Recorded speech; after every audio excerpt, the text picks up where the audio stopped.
Kapampangan mi sakwak, kinglegwan naning alaya, gabunding pantas at marangal, sibul ning lugod karinaning tepangan. The Kapampangan region. Even in those days, it was a land rich in natural beauty and resources.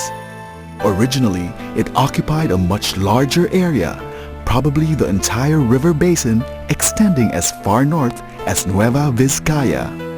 Over the years, however, the colonizers carved out new provinces and towns. Many of these areas have remained Kapampangan, which only means that the political perimeters do not coincide with the linguistic boundaries. Because the land was rich, the Spaniards made it the first colonial province in 1572, after defeating the Kapampangans led by Tariq Soliman. By 1598, Pampanga was supplying the Spanish government in Manila with a weekly quota of 300 chickens, 2,000 eggs and other agricultural produce, so that when the crops failed in Pampanga, Manila starved. Spain also depended on Kapampangan soldiers to help them defend the colony. Kapampangans, for example, were called upon to quell several 17th century Chinese insurrections.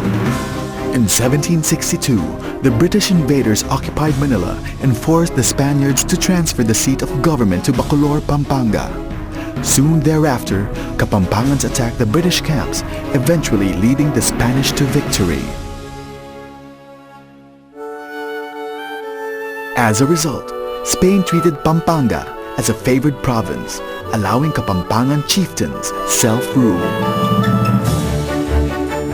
giving Kapampangan children the privilege to study in exclusive Spanish schools in Manila, and opening the Spanish army to Kapampangan soldiers.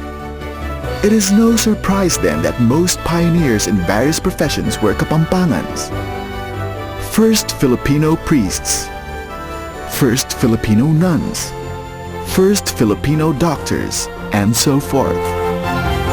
Kapampangans also continued to be loyal to the Spaniards until the revolution in 1898, when thousands of Kapampangans protected the last Spanish soldiers and their families near the bay in Macabebe. History doesn't know what to make of the Macabebes, who fought side by side with the Spaniards and later with the Americans. Some accuse them of excessive loyalty to their own country. Others say they cannot be expected to be patriotic to a country that wasn't yet existing at that point in history. The Macabebes had no concept of a nation. They sided with the colonizers only to fight their traditional foes, the Tagalogs. They helped capture General Aguinaldo in protest against his betrayal of their hero, Andres Bonifacio. At any rate, the Macabebes, as well as the rest of the Kapampangans, were known far and wide for their bravery and military skills. The first natives to resist the Spanish invaders in Luzon were Kapampangans led by Tariq Soliman.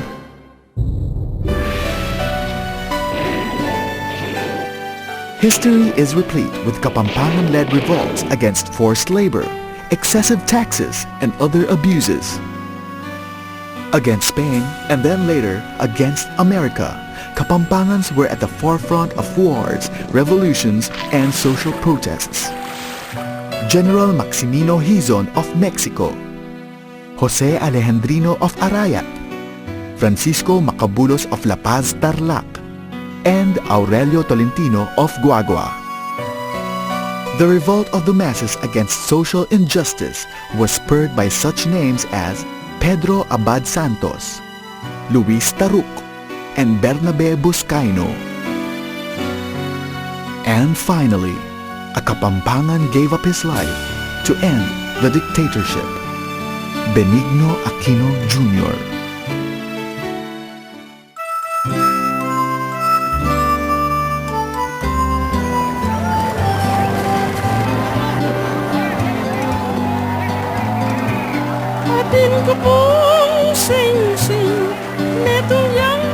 Long before the Spaniards came, Kapampangans have had a flowering civilization with their own versions of society, education, religion, and commerce. Much of it, though, was destroyed by the colonizers as well as by volcanic eruptions, floods, and other natural disasters. Today, only traces of the past can be seen in folk traditions, stories, songs, archaeological finds, and books written by ancient chroniclers who, once upon a time, visited the region and saw what the Kapampangans were like. Whatever is left will soon disappear completely if nothing is done to stop its deterioration, neglect, and destruction. It is for this reason that Holy Angel University established the Center for Kapampangan Studies as its contribution to ongoing efforts to retrieve what has been lost. Remember what has been forgotten. Restore what has been destroyed. Study what has been recovered. And popularize once more what has been taken for granted.